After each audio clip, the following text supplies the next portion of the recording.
आकाशवाणी गोरखपुर से समाचार दर्शन।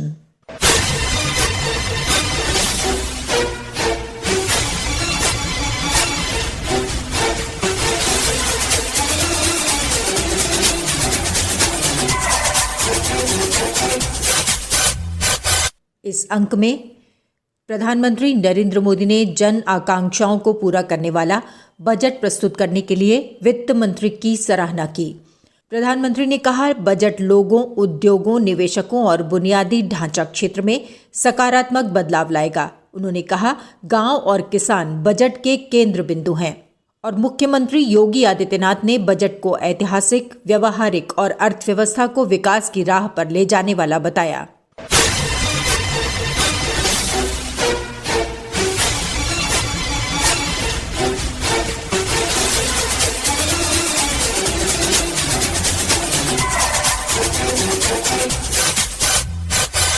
केंद्रीय वित्त मंत्री निर्मला सीतारामन ने कल लोकसभा में केंद्रीय बजट पेश किया।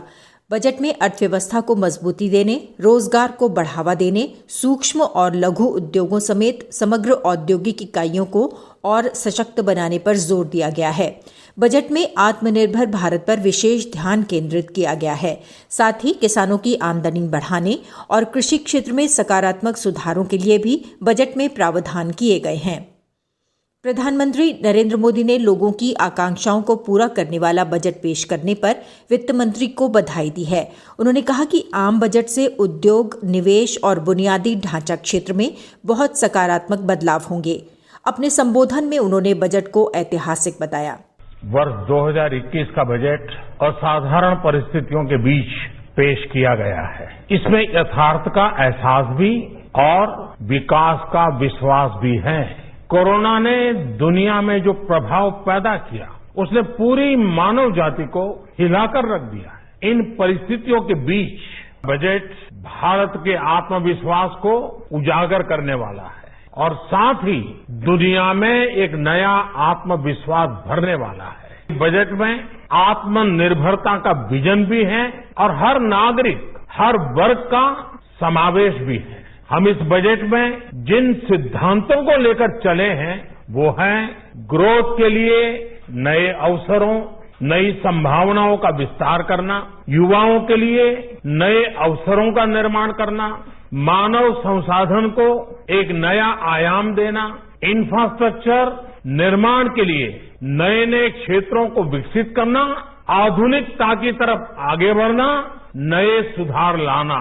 साथियों, नियमों और प्रक्रियाओं को सरल बनाकर आम लोगों के जीवन में ईज ऑफ लिविंग को बढ़ाने पर इस बजट में जोर दिया गया है। ये बजट इंडिविजुअल्स, इन्वेस्टर्स, इंडस्ट्री और साथ ही इंफ्रास्ट्रक्चर सेक्टर में बहुत सकारात्मक बदलाव लाएगा। मैं इसके लिए देश की वित्त मंत्री निर्मला जी को और उनके साथी मंत्री अनुराग जी और उनकी टीम को बहुत बहुत बधाई देता हूं। साथियों, ऐसे बजट देखने को कम ही मिलते हैं जिसमें शुरू के 1-2 घंटों में ही इतने सकारात्मक रिस्पांस आए। कोरोना के चलते कई एक्सपर्ट्स ये मानकर चल रहे थे, सरकार आम नागरिकों पर बोझ बढ़ाएगी, लेकिन फिस्कल सस्टेनेबिलिटी के प्रति अपने दायित्वों को ध्यान में रखते हुए सरकार ने बजट साइज बढ़ाने पर जोर दिया।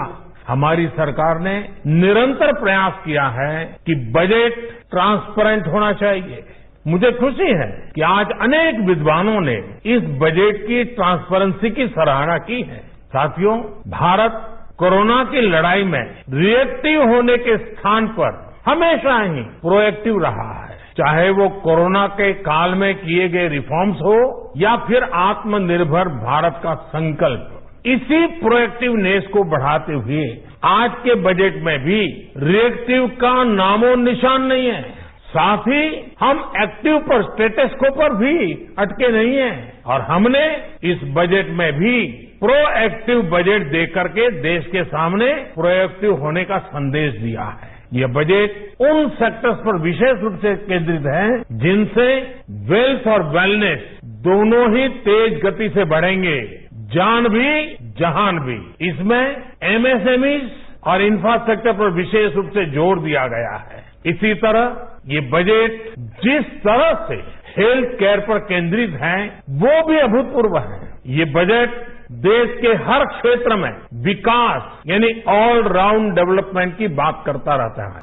देश में एग्रीकल्चर सेक्टर को मजबूती देने के लिए, किसानों की आय बढ़ाने के लिए इस बजट में बहुत जोर दिया गया है, कई प्रावधान किए गए हैं। एग्रीकल्चर सेक्टर में किसानों को और आसानी से और ज्यादा ऋण मिल सकेगा। देश की मंडियों को यानी एपीएमसी को और मजबूत करने के लिए, सशक्त करने के लिए एग्रीकल्चर इंफ्रास्ट्रक्चर फंड से मदद का प्रावधान किया गया है। ये सब निर्णय ये दिखाते हैं कि इस बजट के दिल में गांव है, हमारे किसान है। एमएसएमई सेक्टर को गति देने के लिए, रोजगार के अवसर बढ़ाने के लिए इस बार एमएसएमई सेक्टर का बजट भी पिछले साल की तुलना में 2 गुना से ज्यादा कर दिया गया है। साथियों, ये बजट आत्मनिर्भरता के उस रास्ते को लेकर आगे बढ़ा है जिसमें देश के हर नागरिक की प्रगति शामिल है। ये बजट इस दशक की शुरुआत की एक मजबूत नींव रखने वाला बजट है। मुख्यमंत्री योगी आदित्यनाथ ने कहा कि ये बजट न केवल आम लोगों की आकांक्षाओं और सपनों को पूरा करेगा, बल्कि ये देश को मजबूत और खुशहाल बनाने की दिशा में एक महत्वपूर्ण कदम है। उन्होंने अपने ट्वीट में ऐतिहासिक, व्यवहारिक और विकासोन्मुखी बजट पेश करने के लिए केंद्रीय वित्त मंत्री निर्मला सीतारामन को बधाई दी है। श्री योगी ने कहा कि ये बजट निश्चित रूप से देश के प्रत्येक नागरिक की वित्तीय आकांक्षाओं को पूरा करेगा। 1000 अतिरिक्त मंडियों को ई नाम के साथ जोड़ने की जो कार्रवाई हुई है, कार्रवाई की घोषणा हुई है, ये वास्तव में किसानों को लागत का 1.5 गुना दाम देने की गारंटी का एक माध्यम बनेगा और एक बहुत महत्वपूर्ण और बहुत ही व्यावहारिक बजट आज प्रस्तुत किया गया है। एमएसएमई सेक्टर जो निवेश का ग्रोथ इंजन माना जाता है, इसके लिए विशेष प्रोत्साहन देना। और आज हमने पहली बार देखा है कि पेपरलेस बजट ही नहीं आया, बल्कि अब इस बजट में पेपरलेस बजट ने भारत के इतिहास का पहले पेपरलेस बजट ने डिजिटल जनगणना की भी घोषणा की। यानी सारी चीजें अब डिजिटल फॉर्म में आ रही हैं। ये सुविधाजनक भी होगी और व्यवहारिक भी होती हुई दिखाई देंगी। इसमें किसी भी प्रकार की कोई धांधली की कोई गुंजाइश भी नहीं होगी और सही तथ्य और सही आंकड़े देश के सामने आते हुए दिखाई देंगे। मैं एक कोरोना कालखंड में एक विकासोन्मुख और व्यवहारिक बजट के लिए, जिसमें समाज के प्रत्येक तबके का ध्यान रखा गया है, आदरणीय प्रधानमंत्री जी का हृदय से आभार व्यक्त करता हूं। माननीय वित्त मंत्री जी को इस बजट के लिए हृदय से बधाई देता हूं और विश्वास व्यक्त करता हूं कि यह बजट नए भारत की नई अर्थनीति के अनुरूप आम जन की आशा और आकांक्षाओं का प्रतिनिधित्व करता हुआ दिखाई देगा।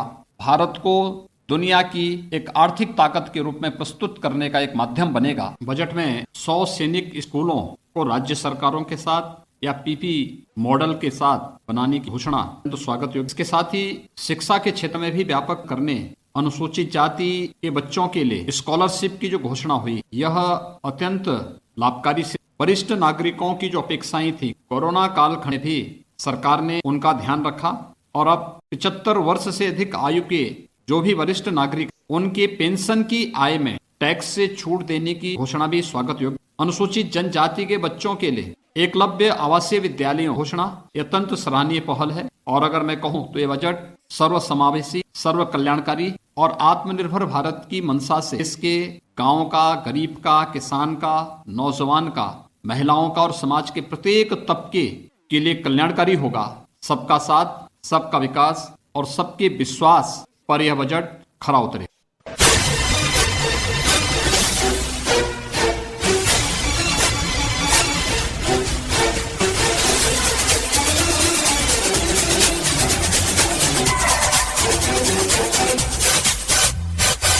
इसी के साथ संपन्न होता है समाचार दर्शन का ये अंक।